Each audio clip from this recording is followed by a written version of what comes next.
Appreciate everybody taking a little time to join this morning. This is actually our third installment of this course.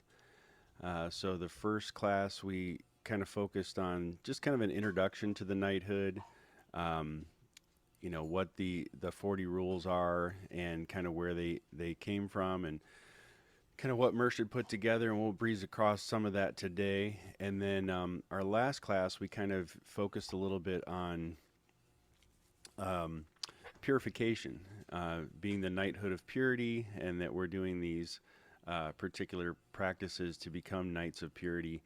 I felt purity was a good place to start, and so we spent some time working on the purification breaths, and then also working with the phrase Astaghfirullah, and how that kind of etymologically ties into Al-Ghafar and the Migfar, which is the chainmail helmet or the chainmail suit that's usually worn by the knights underneath their armor for additional protection. So we did a little practice kind of containing that. So for anybody that's new to the class or course, I do have all these materials and recordings of the classes that I'm happy to share. And I did recently rebuild our website for our Sufi Center in Los Angeles, the SoCal Center for Spiritual Liberty. So spiritualliberty.org is our website there, and you can find all the classes and offerings that we have there. And I'll be putting up a little archive page this week of all the recordings and everything for these classes. So today, let me switch on our screen share here.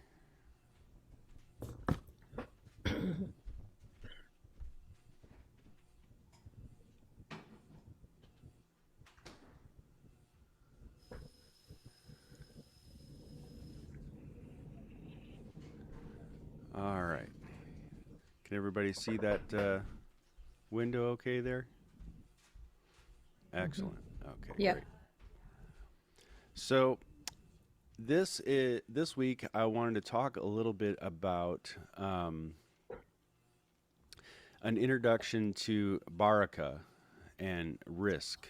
And these are some deeper Sufi concepts that we talk about in different orders, different teachers. I reference Ibn Arabi a lot, and I think a lot. I know he wasn't really part of our knighthood core or anything like that. These came from Murshid, but I do find a lot of his teachings kind of correlate with alchemy and with different processes of purification and different ways of looking at different aspects of speech and habits and things of that nature. So I do reference Ibn Arabi quite a bit. We, for a while, had a pretty good, thriving Ibn Arabi class over at our guide Tasneem's house for a long time. A few years back. So, yeah, I've been very inspired by a lot of this stuff that Ibn Arabi teaches. So I do reference some of that in these classes as well. So today we're going to talk a little bit about Baraka and Risq, the power of speech in Sufism, which I think is very much related to the rules, and how they refine our speech and how they really help us to act a certain way, speak a certain way. And then I'll talk a little bit about the 3 habits that block Baraka, and then linking speech with the 40 rules, and then kind of always getting back to that alchemical theme a little bit, some of the alchemy of speech, and how the different metals, the qualities of the metals relate to different types of speech and qualities of speech, and then we'll close it out after that. So I guess we could start. We've got a pretty good core group of our Sufi lineage here, so we could start with the invocation. Toward the one, the perfection of love, harmony, and beauty, the only being, united with all the illuminated souls who form the embodiment of the messenger, the spirit of guidance.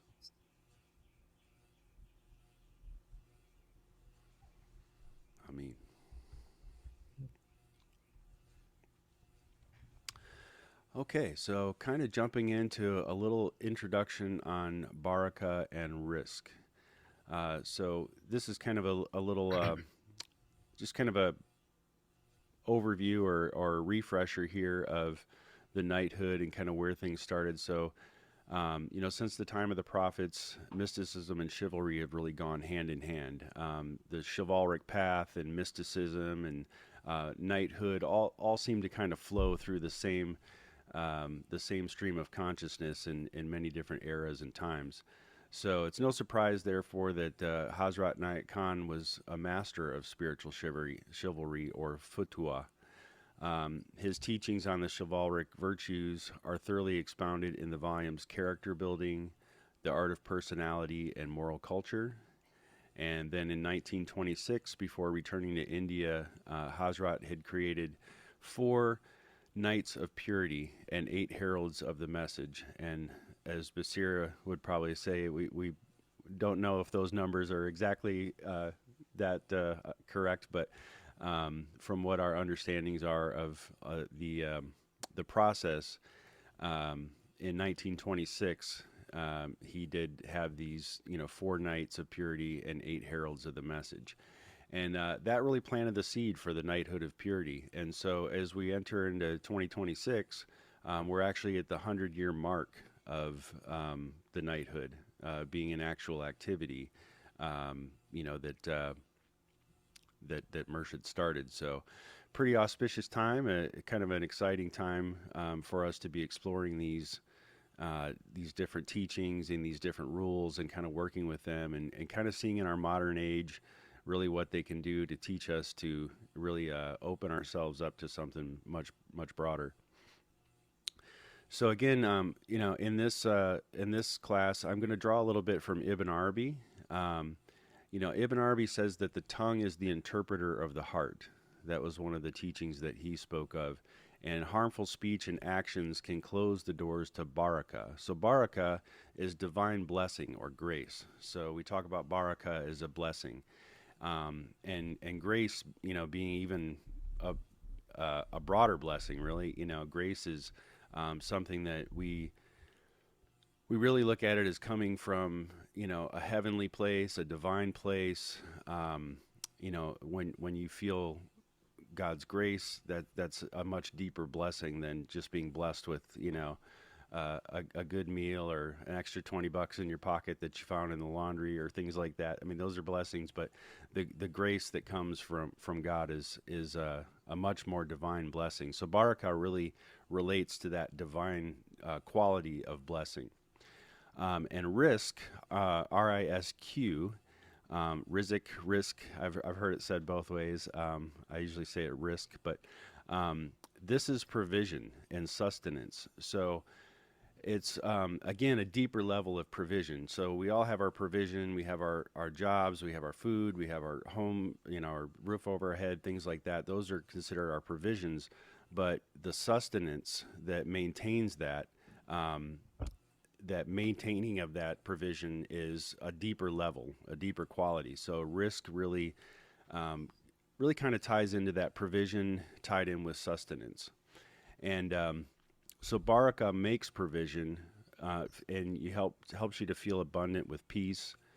Without it, life feels very tight, very restrictive, things like that. So we work really hard to create baraka in our life. We want blessings. And I think a lot of the reason why we do these rules and people are drawn to the rules, it is a practice. It is a aligning of the moral compass in some ways. It's an act of working through the different elements of the rules to build our character and things like that.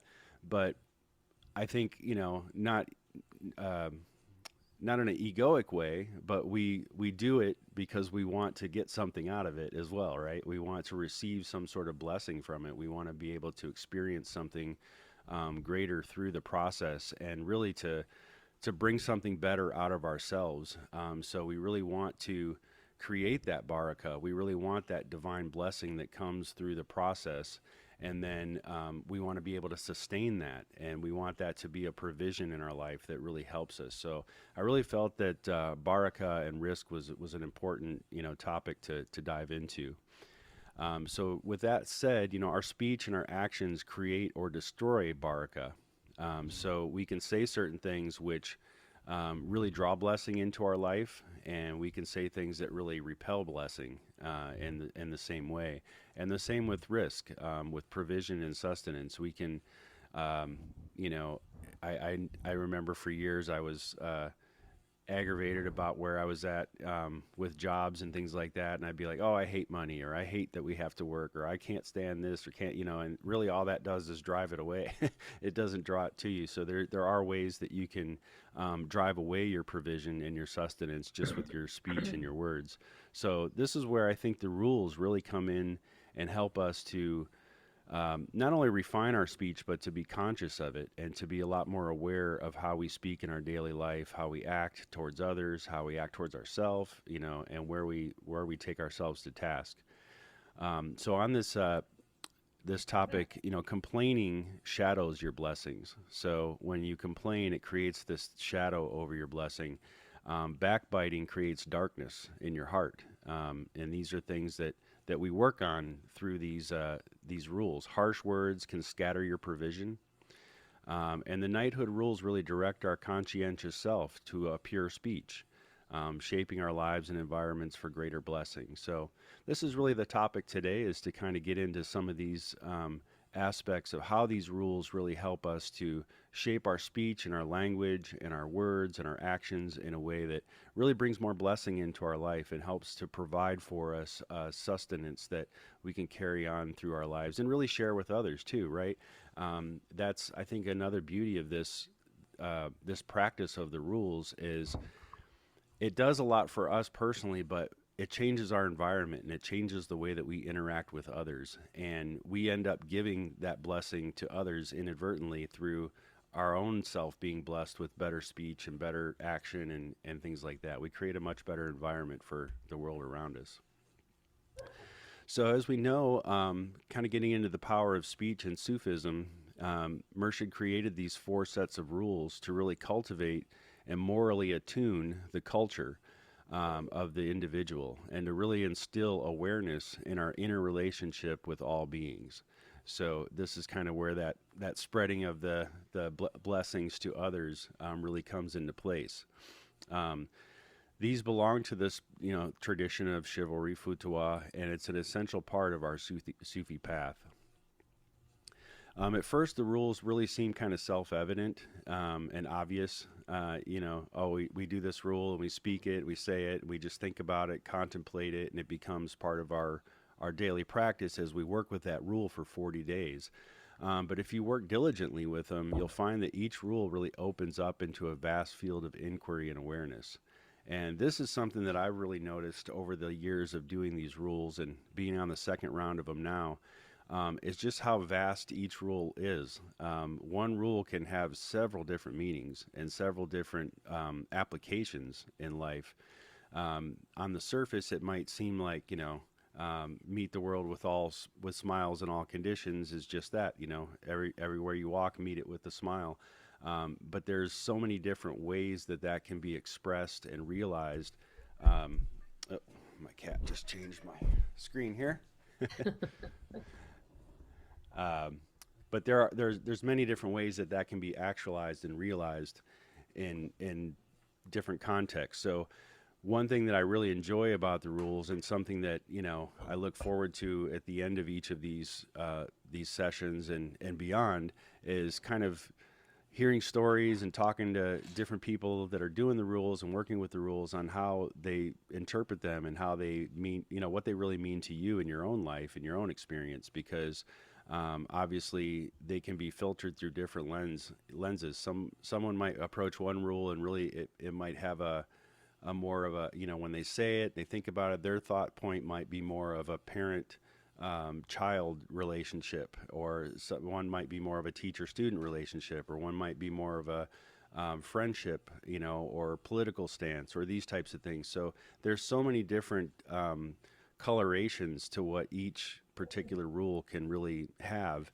That I think that really is one of the beauties of these practices, is that each rule does open up a vast field of inquiry and awareness. So for this reason, some do take on the rules as a disciplined practice, as many of us have done. And then starting with the first one, you say the rule every day for 40 days and seek to apply that into your life. And then you do the same for the next rule until you finish. And so this is kind of really a lot of what Ibn Arabi teaches when he says that speech shapes baraka. And he uses this term, confused tongues narrow risk by withdrawing grace. So I love that terminology, confused tongues, because a lot of times we speak with confusion. We speak in a way that doesn't really align with clear thinking or clear thought. You know, sometimes we'll just say what comes to mind without thinking about the consequence, or, you know, things will just come out not quite the way that we meant it, you know, and it can be interpreted differently by ourselves or others. So this idea of confused tongues narrowing your risk. So again, narrowing that provision and that sustenance, because it withdraws that grace. So now it's kind of the other side. It's taking the provision and the sustenance and diminishing that because it's withdrawing the baraka. It's taking the blessing and the grace away with it because you're speaking from a confused tongue. Rules like speak not against others in their absence, or meet the world with smiles. These are practices that really protect the heart. These are ones that really kind of open us up to protecting our heart and keeping ourselves in a state and station where we really are inviting blessing into our provision at that point, our homes, our relationships, and things of that nature. So these are just a few examples, and I'll get into some more here in the next couple slides. But the rules, you know, in these 4 sets, they come the 10 rules, 40 in all, iron, copper, silver, and golden. You know, each level takes you to a whole nother level of receiving blessing. The iron rules have their own blessing, and they really work on a certain character within us. And then when you progress onto the copper, there's a whole new element. It's a alchemical transformation from the iron to the copper, and now the copper rules carry a different quality and they carry a different energy. And then as you move to the silver, it's the same, you know. So each of these kind of give us a progression or different levels of blessing that we can receive, and a different level of this provision and sustenance that we get from them. So kind of jumping in a little bit to 3 habits that seem to block baraka. So, you know, in life we tend to have habits. We all kind of speak certain ways or have certain mentalities or mindsets that we might approach life with, and maybe we have certain habits that have just kind of become natural for us. And maybe they're conscious, maybe we're somewhat conscious of it, maybe they're unconscious behaviors that we have. But you know, one thing is constant complaining and backbiting, or lying and harsh speech. You know, saying something that can break another person's heart or be hurtful towards another person. So the constant complaining, you know, it blinds us to our blessings. So when you're complaining all the time, you're not seeing the blessing in what's there. You know, you're just seeing the negative of what's there. You're seeing the harshness of the situation in the moment. And this is, you know, it's a hard one sometimes. You know, you open a bill, and it's, you know, we live in Southern California where our electric bills are out of control. So I open the electric bill sometime and I'm like, oh, are you kidding me? And it's easy to complain, but this kind of blinds us to the blessings. You know, the blessing is that, you know, that helps us keep the air conditioning on and things like that help to create different levels of comforts and things like that. So constant complaining blinds to the blessings, and it really shadows risk. So when you're blind to your blessing, you're putting a covering over that provision, that sustenance. You're not seeing that deeper level of what that blessing brings, because you're just seeing the surface problem and the surface situation that's really taking you, and you're taking your eyes off of the deeper, you know, understanding of what that blessing is. And so, Yeah, and related to some of the teachings in the Quran, it talks about how gratitude increases when you take this complaining element away, when you really take that blindness away. You start to really see how gratitude, having a state of gratitude, can increase these blessings. So it's kind of a kind of an opposite. Complaining really dims the blessings, it blinds us to it, it shadows over it. But showing gratitude, even in negative situations, really increases your blessing. It increases the baraka.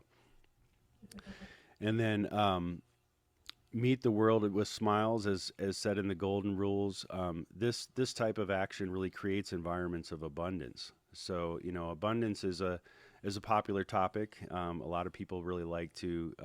I know I spend a lot of time listening to different teachings on abundance and things, and abundance doesn't always have to be particularly dealing with wealth or finance, but an environment of abundance is a space that you can really thrive in. It's something where you can grow and you can expand and you can really truly be yourself. I spend a lot of time hiking, and when I'm out in the mountains hiking, I feel that environment of abundance. I feel the beauty of the sky and the plants and the animals that I encounter, and just the shape and the colors of the mountains and all these different things, and the experience of kind of losing your breath a little bit as you're climbing up the hill and all those types of things. And, that creates an environment of blessing. So that's in abundance. So that's something that we can kind of see in everyday life.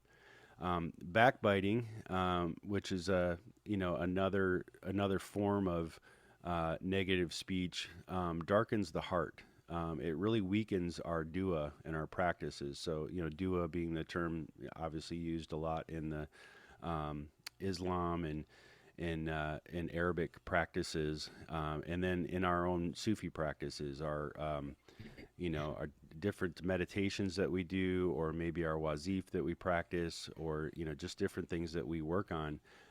This backbiting kind of takes away from the power of the practices that we do. And so, being in a situation where, maybe, and backbiting, I guess there's a couple different ways you could say it. The way I kind of view it as,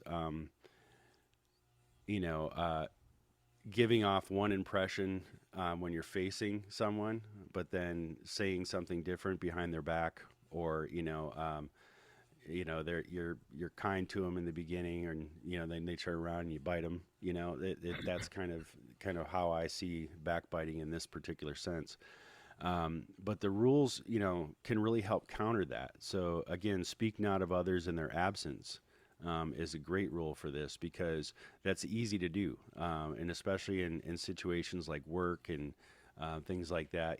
Someone will into a room, and Johnny's not there right now, but they say, "Oh man, Johnny just did this to me, and it totally made me mad." And it's easy to jump in the conversation. "Oh yeah, Johnny, that guy's a jerk. He's always like that." But it would also be just as easy to bite your tongue and just say, "Oh, I'm sorry you had that experience," with Johnny, and leave it at that. And so backbiting, is something that I think is very rampant in our day and age, and something that we could really work on. And so, like I said, speak not of others in their absence, something like that from the iron rules really preserves the baraka that you have in relationships. So, blessing comes in many different ways. Again, it's not always monetary, it's not always, sustenance, but, baraka in a relationship is keeping an openness, it's keeping a friendly heart, keeping that heart connection, even in times when you don't really get along with a certain person, or they're not really somebody that you vibe with. You can still keep a certain amount of blessing in that relationship by staying true to who you are.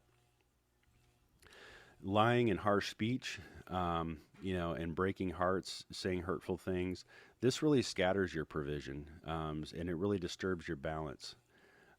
So, when you work, obviously with certain hadith, certain wazif, um, these really help to safeguard the tongue and the hand, so the tongue and the hand kind of go hand in hand. So sometimes what we say is just as effective as what we do, sometimes and sometimes more effective. We can take a certain action with our hand, but what we say and what we do in our speech can really have a much more profound impact sometimes than even what we physically do to another. And so rules can really counter this. So, make no false claims, as in the iron rules, really have a strong balancing effect, and it kind of fights against that lying or harsh speech.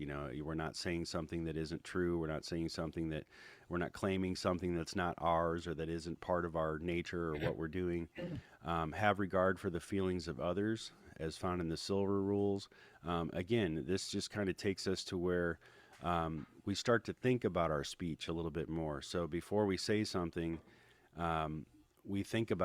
we're conscious if could that potentially hurt someone, or could that potentially come across the wrong way, or could this really be misconstrued as not being what I meant to say if I say it this way.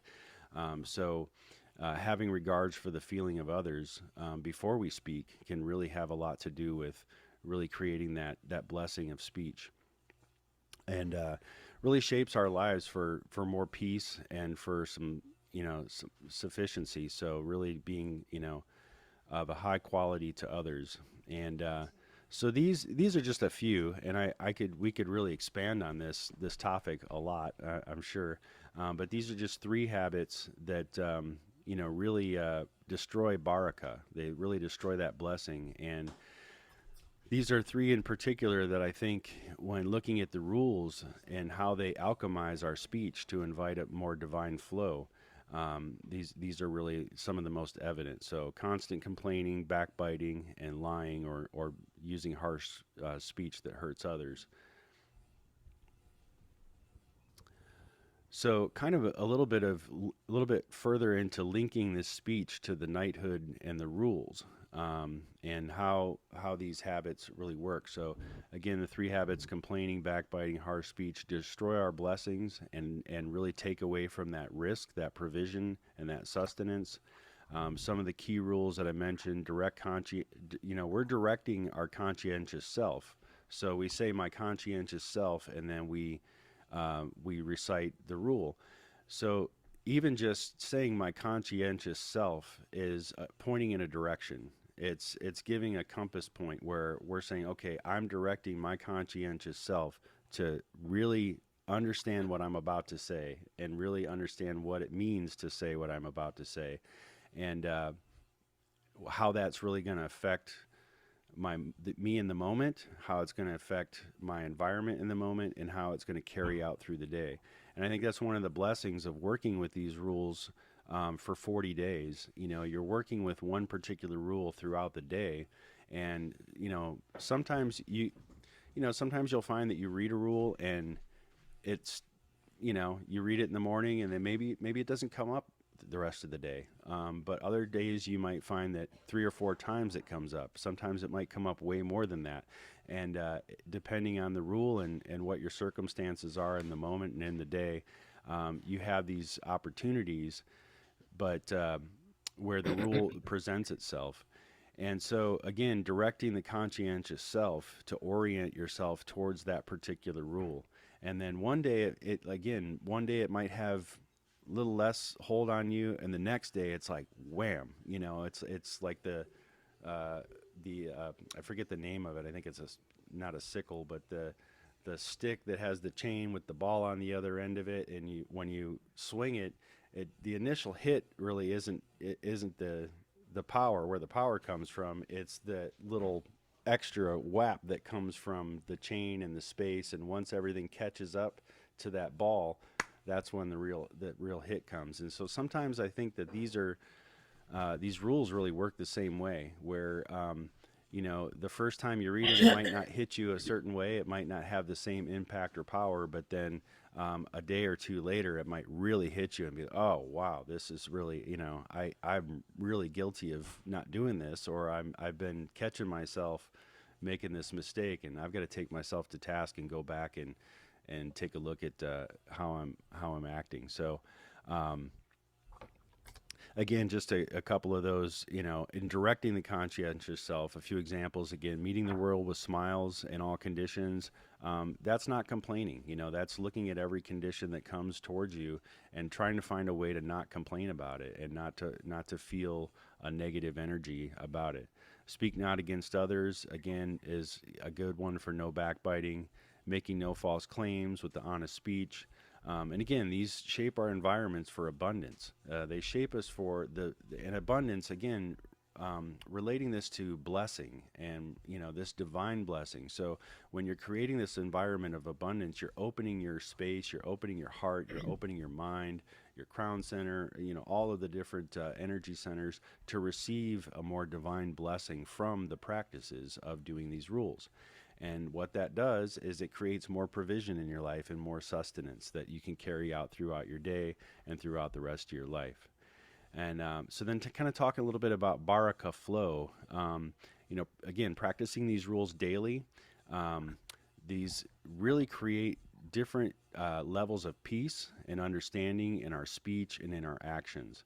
And this really is what creates that sufficient provision and grace and guidance that we want in our lives. Again, Ibn Arabi says that the tongue mirrors the heart. And so I think the purity of the rules really expand that.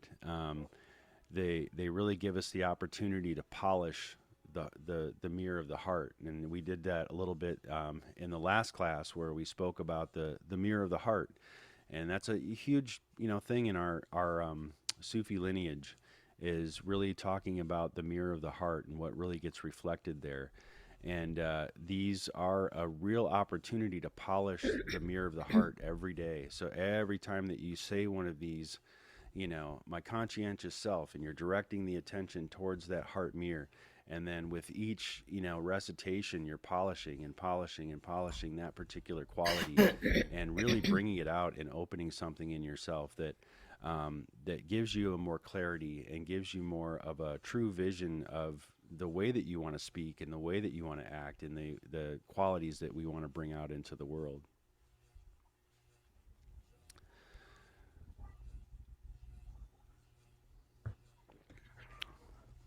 So kind of looking at, again, the concepts of alchemy.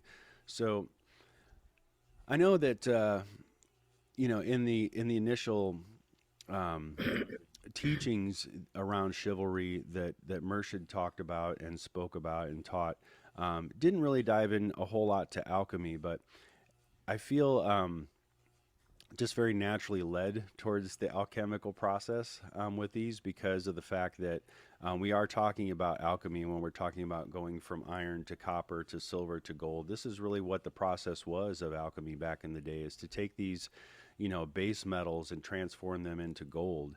And that was kind of what was spoken about in the physical sense, but in the spiritual sense and in the reality, these were kind of metaphors for working through the different levels of the psyche and the consciousness to really direct ourselves and change ourselves from these denser properties to these more brilliant qualities and these more divine qualities, and these, and shining through in a way, going from that dullness and hardness of iron, all the way to this beautiful, golden shimmering, light of gold.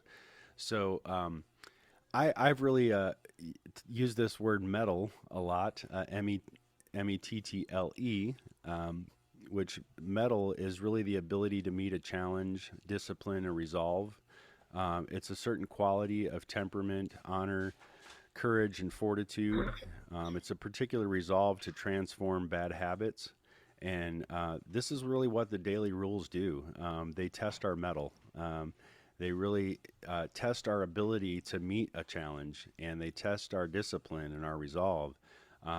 They really take us to task to really look at the qualities of our temperament and how we honor others and how we honor ourselves. And it gives us courage and fortitude to press through the challenges of life and the difficulties of life by really finding a way to really find ourselves through these rules, to really look at the qualities of the blessing and the provision that they provide for us.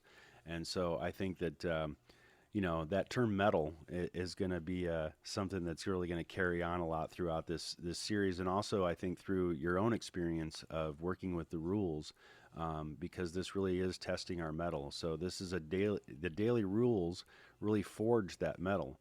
So when you think about you know uh, a blacksmith that's forging a sword or some sort of a weapon or a shield or something to be used for protection or to be used to um, uh, in that sense of being used for battle or to protect or to carry on the mission and things like that.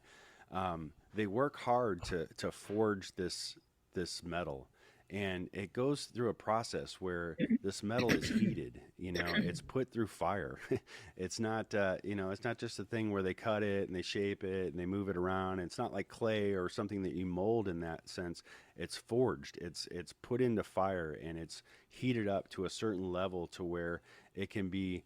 It changes the molecular structure enough to where it can actually be forged into something different. It can be shaped, it can be molded, it can be polished, it can be bent, it can be put into this framework that now it's actually been forged into a tool that can really be used to cut through the different areas of your life. And I really feel that that's a very great metaphor for what these really do. These forge our metal, our sense of our ability to meet these challenges, but they also help us to really go through the fire and to really, because some of these aren't easy. It's easy to read them and to say them and recite them and to mechanically kind of go through that process, but if you're really looking for that alchemical change, if you're really looking to receive the blessing and really receive the provision that these rules can bring, then it is a little painful at times. We go through the fire a bit, and we end up going through a real change in this process. And so I think it's always a great reminder to kind of touch upon how these really forge the metal of our being and our consciousness. Alchemy, again, kind of touching upon the alchemical process. So what we're doing with these rules is we're transforming speech. So we're transforming it from these base, qualities of the base metals into gold. So we're really refining our speech to make it beautiful and to make it shine and to make it have a presence and to make it valuable so that what we speak actually has value and meaning.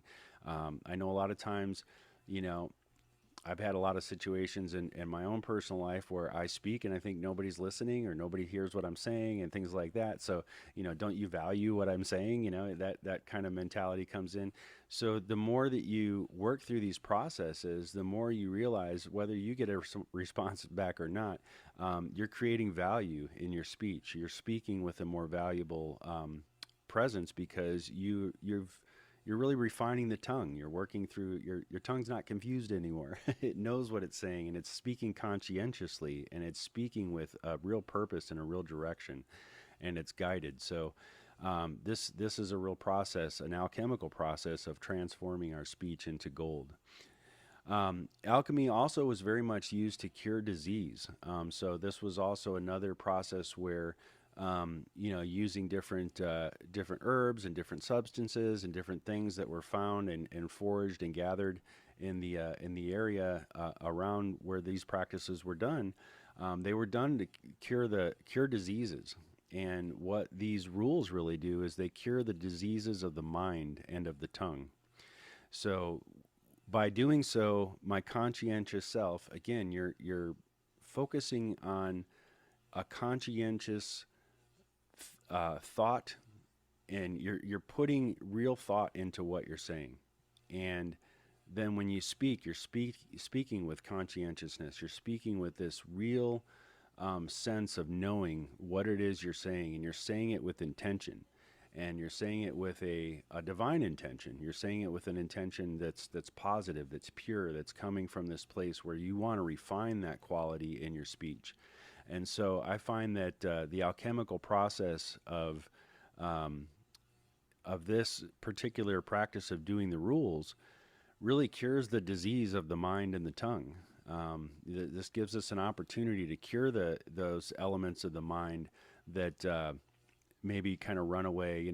We talk a lot, Murshid talks a lot about the mawakals, these almost beings of mind, right? That have their own energy. They're like, thoughts are kind of like their own living thing. And we tend to let them kind of take control sometimes, and that can be a disease of the mind where we're letting an outside force or outside energy have control over our inner speech, our inner thought, inner talk.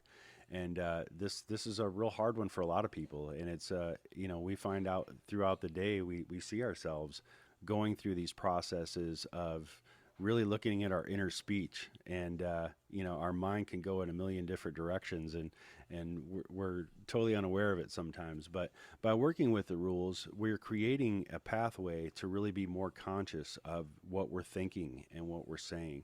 And then again, not just the mind, but then how that comes out in speech. If you're having a certain thought or you're letting your thoughts run wild, a lot of times that'll come out in your speech. That'll come out in the things that you say, whether you intended to say it or not. If you're thinking a certain way all the time, it comes out into your environment. It creates an energy and it actually affects your aura, your energetic field, your biofield, to where others can experience that and feel that, whether you're speaking it or not. But a lot of times it will come out in our speech. It will manifest. So I feel that doing these 40 rules and working with these practices of the rules really does help to cure the disease of the mind and the tongue. And then again, this another part of alchemy is transmutation. So transmuting things. So changing things from one quality to another quality, changing things from one type of mindset to another mindset, changing your speech from one quality to another. Changing your environment from one quality to other. So all these are aspects of transmuting. So we're in this process of working on these rules. We're transmuting these base habits of backbiting and complaining, of maybe exaggerating things to where they're not quite true. Maybe they're half truths, or whatever the case may be. What we're doing is we're transmuting those things into pure expression. So we're learning how to express things in its true purity, in its truth, in its absolute truth. So by directing the conscientious self and saying one of these rules, we're finding a way to transmute those bad habits of speech and thought into a pure expression of truth. So we're expressing something in a much more true manner, and that's really, I think, where the power comes in. Is when you see that transmutation happen through these processes, and you start to really see that, oh wow, I am speaking different. I am, talking different. My partner noticed this change in me where I'm not complaining all the time, or I'm not talking bad about them behind my back or whatever, behind their back or whatever the case may be. That's when the real magic starts to happen and the real alchemy starts to take place. And then also with alchemy, in speech, is realizing the realization that harmful words do block your blessing. And then having the experience of knowing that these rules refine that speech, and that process actually helps to bring that blessing back. So again, kind of tying it back to the theme today of, how these rules really bring about a level of blessing in Baraka, and how they really increase our Risq, our provision, and our sustenance. It's through this process of transforming our speech and curing the disease of the mind and the tongue, and then transmuting these habits into a pure, honest expression. And then realizing where those harmful words, have blocked certain things in our life, so we can clear the way, and polish that part of the heart, to where now we have this refinement of character, of speech, of being, that we can carry out into our everyday life. And then kind of looking at how those the alchemy of speech kind of relates a little bit to the different 4 levels of the rules. So we start out with the iron rules, and iron again is a considered a transition metal. So it's dense. It's a very hard metal. It's very coarse, but it's also pliable. It's something that can be changed and pliable. It's not very pretty. Iron doesn't really have a sheen or a gloss to it or anything. It's dark. It's rough. That type of things, but it can be bent, and shaped. It's pliable. So this is considered a transition metal, and how that can kind of relate to speech is we can bend that complaining into gratitude. So when we look at the different iron rules and the different levels of what they bring, think of the iron rules as transitioning and bending that complaint into gratitude, and we can find this many different levels of things that we can say. It's not just complaining and gratitude. We could find quite a few different examples here, but that's just one simple thing that you can look at is how can we bend a certain quality of speech to change it? How can we bend it from a negative into a positive? How can we take it from this dense, hard, ugly quality into this purity of a golden, shimmering speech? So that's one way of looking at that. Copper is a little different because it has more of an electrical quality to it. It's more malleable, so it can be molded and shaped into different ways. You can grind it down and put it in little fibers and create tiny little wires from it. You can have larger, thicker copper braids. You can do all kinds of different things with copper. It's much more malleable and electrical. It has more of a conductivity to it, so it really has more of an energetic quality to it than something like iron. And it also has a real resistance to corrosion. So when we get into copper, we're starting to see that this corrosive quality that would normally rust iron or things like that is less, has less effect on something like copper. So looking at that particular quality and relating it to speech, the qualities of the copper rules really conduct honest words.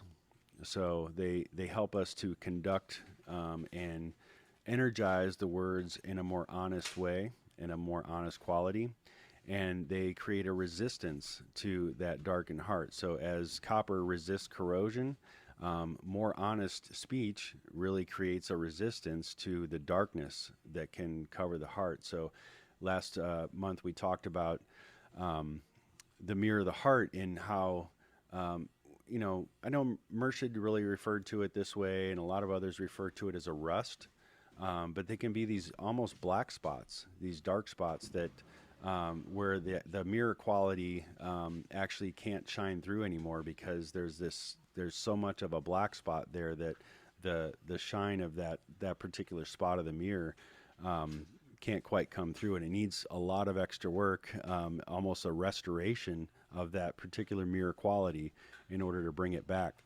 So this is where the honest speech and that conductivity can electrify our speech in a way where it actually brings life back into that dark spot of the heart and to illuminate it to where we can now kind of work with it more and bring back that brilliance. Silver is a different quality as well, also electrical, also has a conductivity to it. It's also more thermal, so it can work more with heat, it can work more with cold. It can take those qualities on a little easier without really changing the quality of the base metal itself. It's also soft. It's a softer quality. It's a little more bright. It's a little more sharp in those regards. So kind of relating that over to speech, sharpen regard for feelings. So again, the silver rules, a few of those in there really give us an opportunity to kind of really sharpen and fine-tune that regard for the feelings of others and how what we say and what we speak and what we do and our actions really make others feel. So now, again, we're creating that environment of abundance and blessing because we are much more aware of the regard for the feelings of others. And also, again, with the quality of silver being brighter and being more reflective, silver has a mirror-like quality to it. So it gives an opportunity to reflect more light. So as you get into you start with the iron rules, you're really bending and changing the quality of your speech, of your actions, of the way that you approach your speech and actions. Copper, you're starting to conduct things with more honesty. You're working on really changing the electrical quality of your speech and things like that. And by the time you get to silver, you've really sharpened this, regard for the feelings of others, and you're also reflecting more light and giving off something of a greater brilliance. And then that's what leads us to gold. Gold is very dense, but it's also very soft, and it's also the most valuable of metals. Gold has always been seen as a store of value because of its quality, because of its brilliance, because of the material and things that it's constructed from.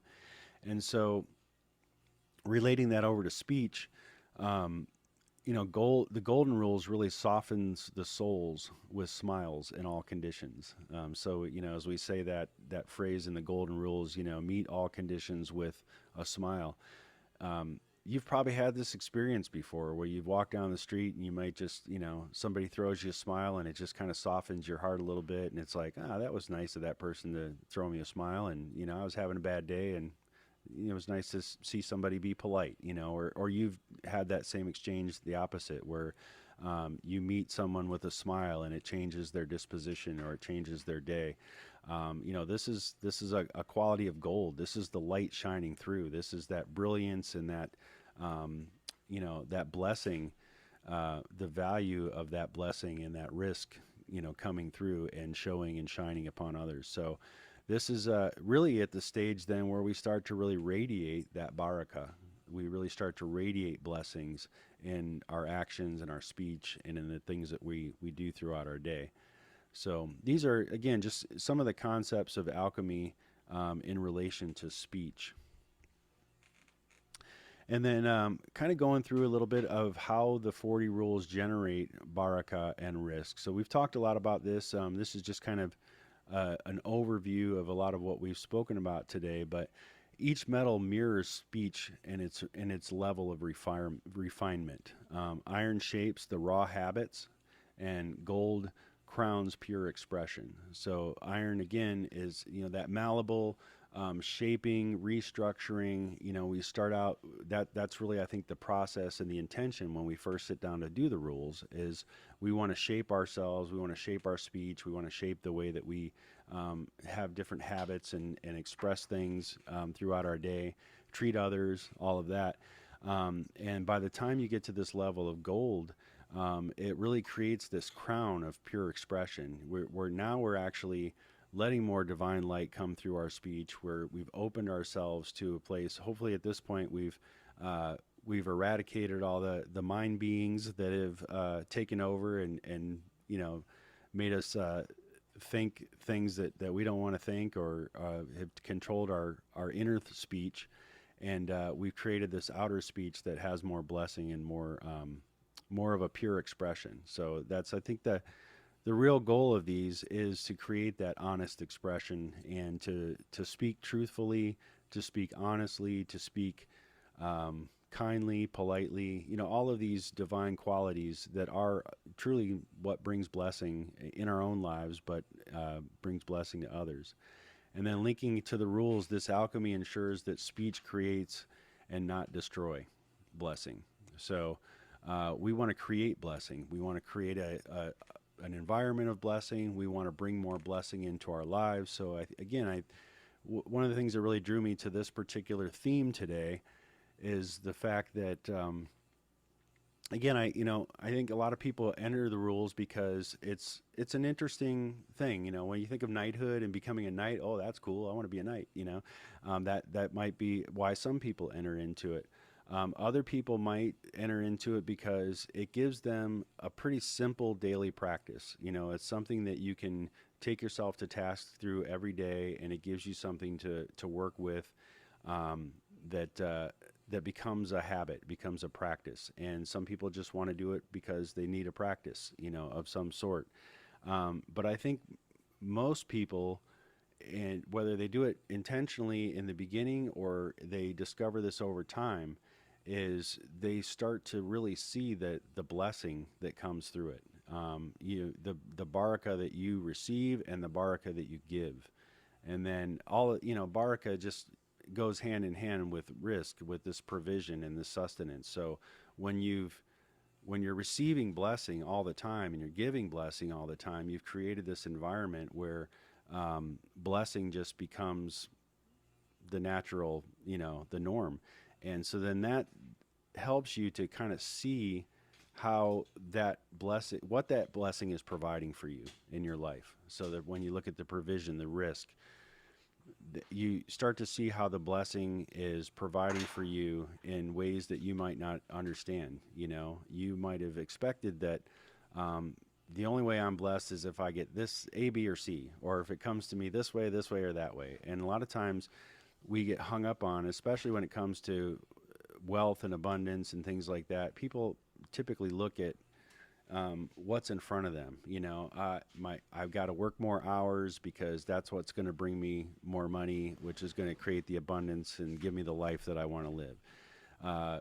I need to, take on a side hustle, or I need to do this so that I can bring more, of this abundance into my life. But abundance, again, it comes from different levels. It can be a blessing of your time. Your time can be wealth. Your health is wealth. We hear health is wealth all the time. So doing things that can create habits that change your mind, that change your physical being, your space, your environment, all those types of things really are more of a blessing really than anything financial or wealth oriented. But these are some of the things that I think are really directly linked to these rules, and is a really important thing for us to look at the blessings that we're receiving from the practice and what that creates for us and how that creates an abundance, in our life in so many different levels and ways. So again, linking the rules, this alchemy ensures speech creates and not destroys our blessings. And then expanding risk from material to spiritual sufficiency. So again, as I was mentioning, it's not always about the material blessing that comes and provides for us, but just the pure spiritual sustenance that comes. Again, I relate a lot to hiking.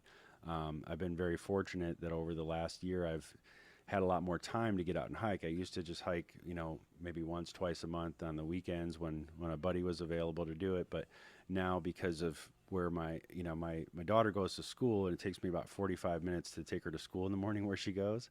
So I could look at that as a negative. I could say, I got to take this 45-minute drive in the morning in traffic and that, but I turned it into an opportunity. Okay, well, I'm closer to the areas that I really enjoy hiking at. So let's let some traffic die down a little bit. Let's go spend a little time in the mountains and enjoy that experience, and then come back and kind of, really focus and dedicate time to things that I have to do for my job or my business. And then, have the opportunity to get some things done before I have to go back and pick her up. So, you kind of turn that negative into a blessing, right? And what a blessing that's been for me in particular. Just having that time and that experience in nature to me is it's completely transformed my life over the last year. And so many other aspects of my life have just sustained that blessing. So again, it's looking at all these different levels of how these different aspects of blessing can come to us. And I think that the rules really open us up to this. It really gives us this opportunity to expand and to grow and to really see blessing in a different way and see how our lives are blessed. And again, working with one rule for 40 days, over those 40 days, you're going to see how, one day it speaks to you a certain way and another day it speaks to you differently. And by the time you get to the end of the 40 days, you've really transformed yourself. You've alchemized, you've gone through the fire, you've forged yourself in a way where now you can cut through the mire a little bit better because you have a much deeper understanding of what that rule has done to bring you a blessing in your life and to provide for you and to create a sustenance in that particular lane of what that rule means. So Yeah, with that said, that's really kind of a lot of the topic that I wanted to cover today. I know we have a little bit of time left here. Um, we could kind of go through some of these rules and take a look at a few of them that might particularly jump out, and in terms of um, this topic of Baraka and Risq. And then I would love to, kind of open it up a little bit and have a little time to discuss any of these thoughts or topics, or any of your experiences with the rules and how they might have brought more blessing into your life, or maybe even how you might have felt they pushed blessing away. There's certain things that, again, if you're going through the fire and you're forging something, sometimes it's not always cut and dry. How these things bless us, they can be painful too, and they can hurt a little bit. And sometimes it's good to acknowledge that and to recognize that and to find a way to integrate that pain. Rumi always said the cure is in the suffering, right? So sometimes we need to kind of acknowledge the suffering that we go through with some of these too. And I can say I've suffered with a few of these. But starting with the iron rules, make no false claims. All of these really, if you really, every one of them could really have something to do with baraka and blessing and the provision and things like that. But looking at these through the lens of the topic of speech, and what we create in our speech and what we give off through our speech, and how that can bless us or take away our blessing. So making no false claims, that deals with honesty and, not lying and not making a claim that isn't true. And by, refining that speech to where things are honest and true, you are blessed with more truth and more honesty in your life. Speaking not against another in their absence, we talked about that. That's kind of in line with backbiting. Not taking advantage of a person's ignorance. This is another one too, where we can raise ourselves above another person. We can feel like we're more blessed than somebody else because we're blessed with the knowledge and they're ignorant of it, that kind of thing. Or we know the truth and or we're awake and they're not, and those types of things. And that can really take away from your blessing. That can take away from your baraka if you're not being more aware of how you're looking at those persons.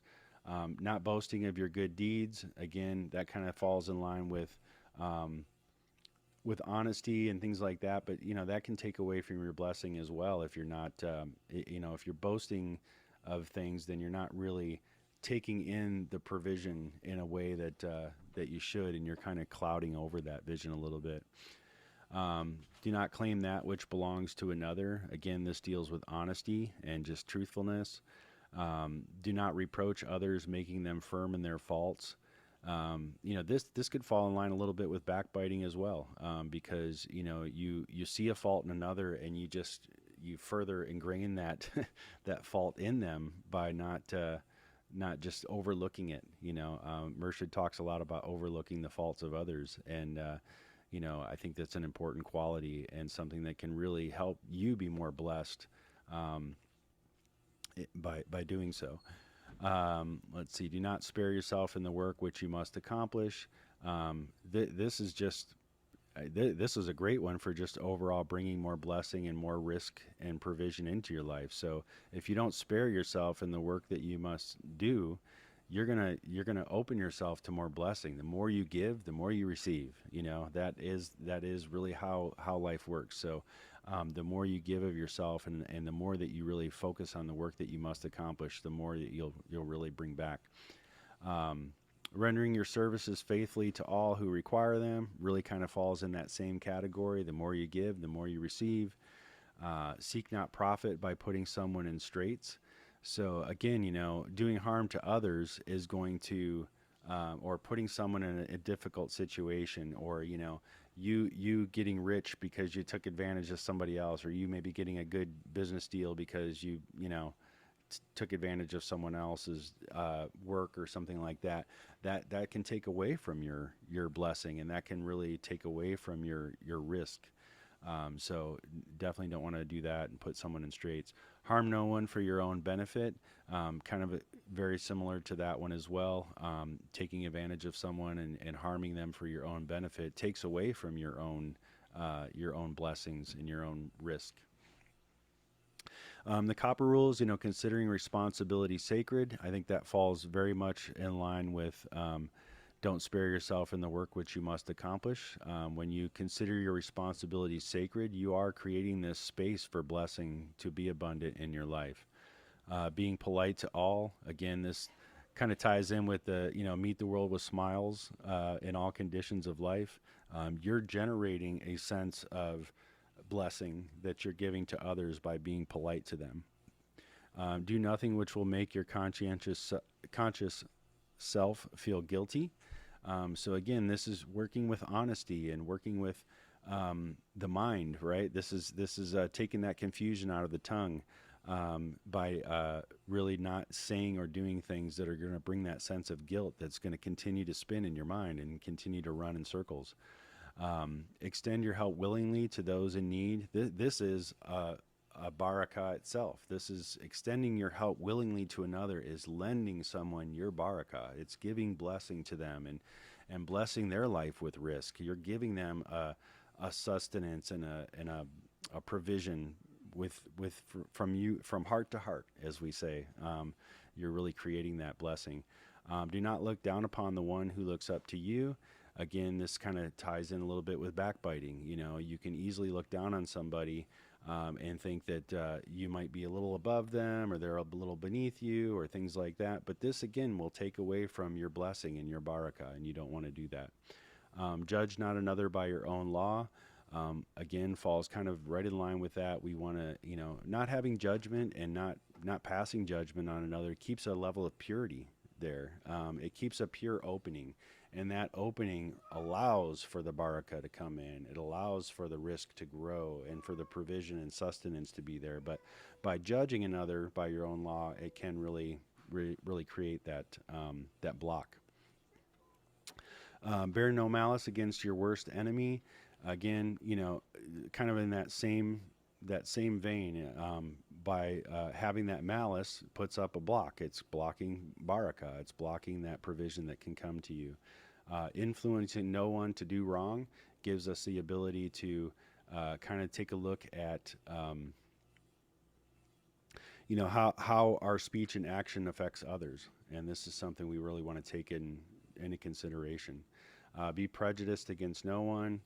Again, all of these. I guess I really don't need to go through each one, but just to kind of give an example here of how each and every one of these rules really does tie to this idea of baraka and Risq, because you're either giving it or you're blocking it, and each one of these rules gives us the opportunity to open something within ourselves and to create something that really does give that beauty and that blessing to another, even after we receive it. So,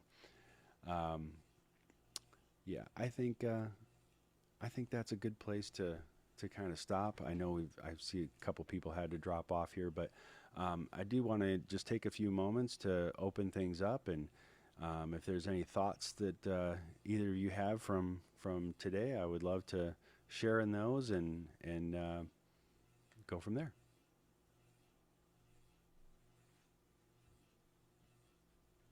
I would say Basira, but you're both Basira. Yes. Yes. Can we go back to the group view? Yes, we can. Oh, okay. I really loved seeing the rules up there because I wanted to speak about the one that I'm working on right now. Although I gotta say, that first one in the iron rules stopped me from even beginning the whole program for several years. I might have started 3 years sooner or 4, except that I said, "Oh, geez, I don't know if I can do that." And I thought, I am in some ways deeply not the honest person that I know I could be. And it was so confrontive to me that I put off starting. And then right now, I'm working on the one in the copper rules about influence no one to do wrong. Mm. And when I first looked at it, it just was like an instant relief because I realized I had to access a state of purity in my interactions with people that would hold myself to a higher standard that maybe I had not been consciously doing. And we can influence people simply by not really being aware of the state we're in when we're walking around. And people feel it, whatever it is. And so it behooves you to clean up your act so that people don't fall in with you in your own wrongdoing to yourself. Um, and I don't know, sometimes I think about people I've met in this work who are just such models of purity, who you feel such a relief in their presence because you just feel their light and their lack of judgment about others. And I instantly let go of something the minute I first saw that rule. Um, it just really has changed me. And then every day, you're right. You keep looking at it more, and also, I'm sorry, Chantal and Miriam needed to leave. I don't know where they're at with the study of the rules, if they've started them. I suspect Miriam has probably been doing this work for a while.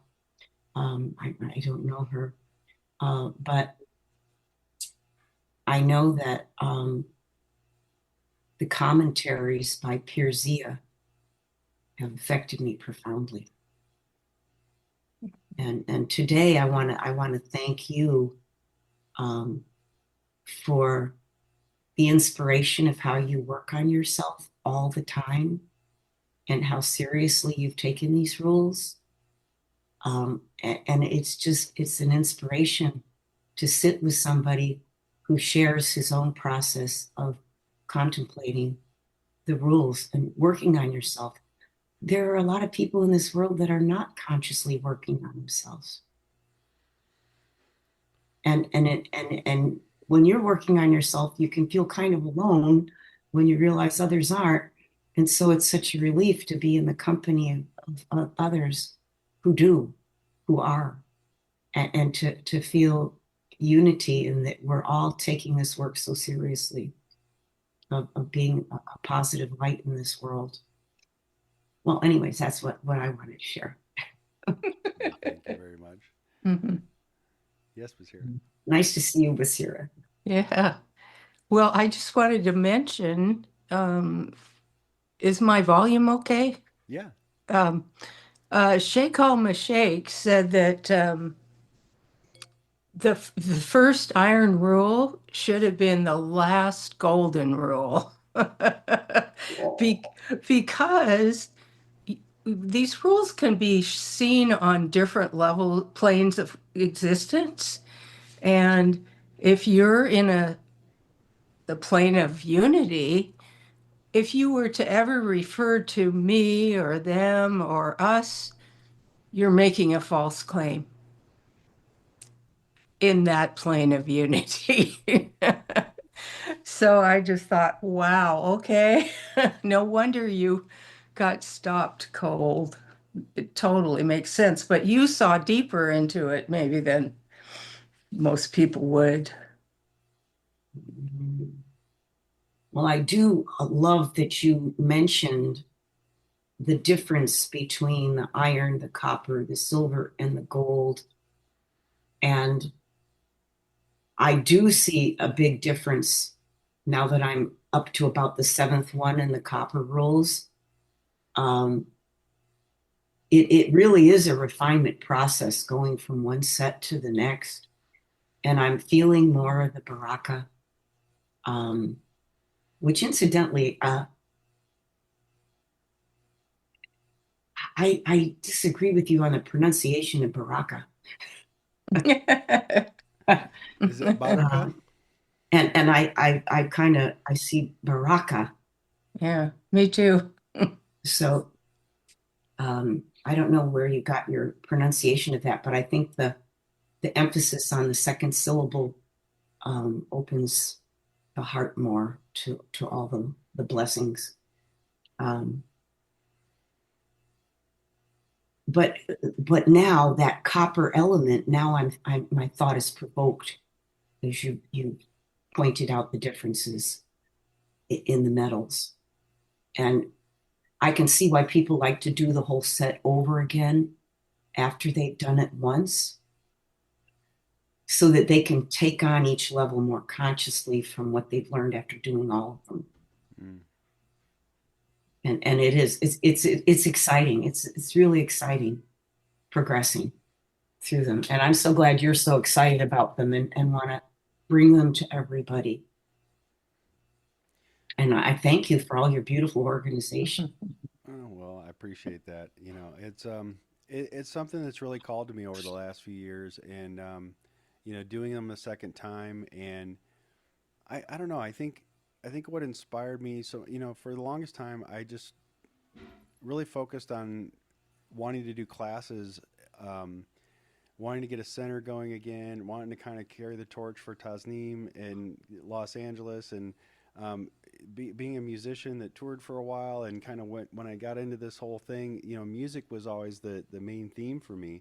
But we have a thriving music activity, and it's doing well, and it's um, we can yeah, we can go through the volume two and speak with it and work with it and things like that and integrate it. But I've been doing that for so many years now, that it's really transformed me in a massive way. But the knighthood, and these particular rules, really spoke to me, and I think they speak to our time and age. And I know they're it's not a masculine activity. It's open to all gender. But I do feel, over the last couple of years too. So I've, in my day job, I've had a couple of encounters with people in different areas where I work, that have, said, "Hey, I see this bowl of sake thing that you share online, and I really like that stuff, and it really, it's really been cool for me to see those and watch those." And then I've seen one friend of mine that I worked with back in Ohio for a long time, um, who shares the bowl of sake now on his Facebook page, and he probably has no idea, about anything related to much of anything spiritual. But and he even reached out to me recently, because he's going through some health issues and some issues with addictions and things like that.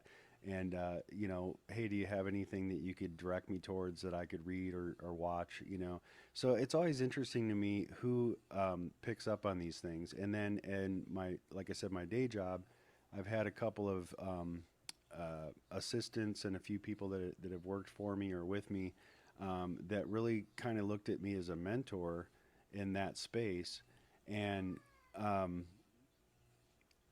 I was really approaching how do I, okay, I understand from a Sufi guide perspective, how to mentor someone, but here I am, this guy looks up to me as this business, guy, and really wants me, looks at me as a mentor when I haven't taken on any role of mentoring this person. I'm paying them, to help me to grow. But we created and cultivated this relationship where we mentored each other, and learning how to help them understand business in the sense that I would approach it, and then trying to understand how they would approach it, because maybe I don't know, they're younger than me, and and see things in a different lens than I see. And so my having an openness and a willingness to see their perspective and to shift my perspective on how to mentor them as a business coach, I guess you'd say, um, really kind of opened something to me with these rules and with the knighthood and leadership in that sense. So I think anybody that's in any type of leadership role can really derive so much from these rules. And then you know, I see a lot, again, back to it's not a masculine activity, but I felt kind of a call to work more with this and to provide this type of a setting, because I think there's a lot of young men out there that don't know how to be young men. They don't know how to treat Men of honor. they don't know how to treat their partner. They don't know how to be there for their child. They don't know how to, speak with another. They're all about, I want my respect, and it's like, well, you have to respect yourself if you want respect, and the way you're acting isn't showing self-respect.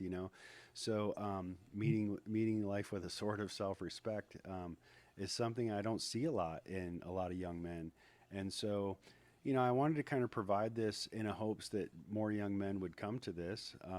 It hasn't quite happened yet. I've had a few people um, from where I grew up that said they wanted to take part in this, and I invite them every month, and they haven't showed up yet. But um, you know, it's going to evolve and grow to what it needs to. But that was just kind of a long rant Wow. there, but just Mhm. is kind of what inspired me to put something like this together, and why I think I've gotten so much more involved in the knighthood activity and the knighthood practices as opposed to music and things like that. I think there's a real need right now for these type of activities, and for us to really look at the different perspectives of what these rules could really do.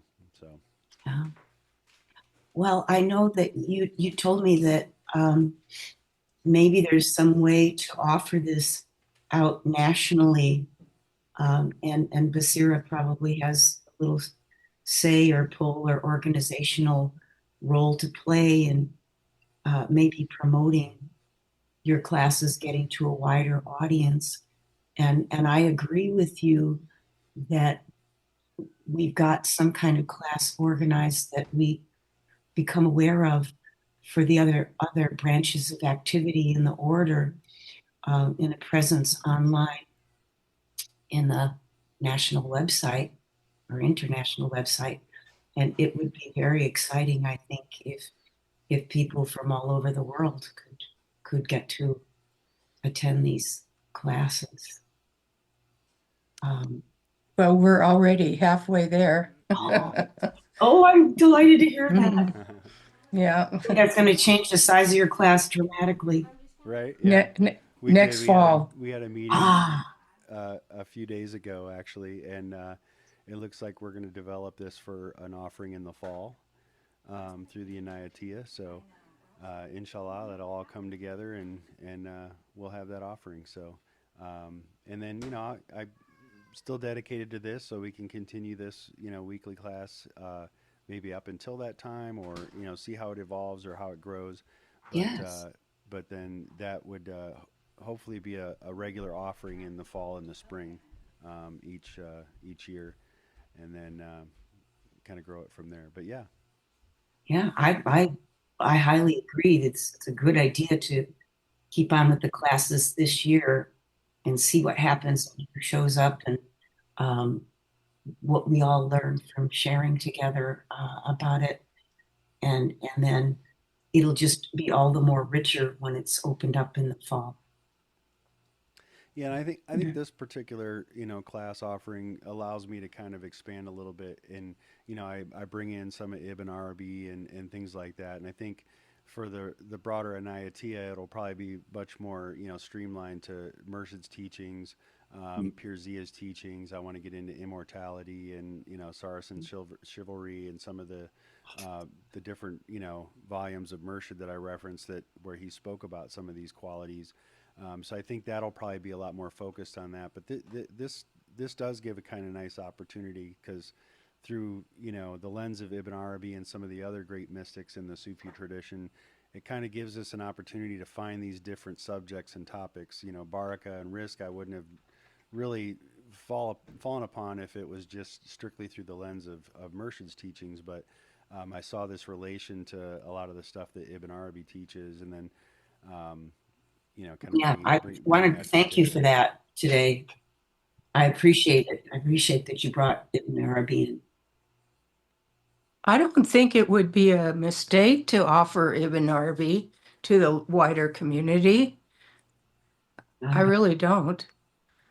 Um, yeah.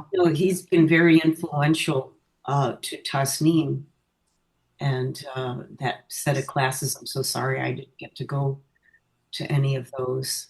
That must have been incredible. And, you know, I feel that you are bringing some inheritance from studying with Tasneem uh, to this work. And it's a beautiful addition. And our teachers, I mean, Pir Vilayat loved Ibn Arabi. I imagine that it was so for all of our great Murshids. He belongs here. Yeah.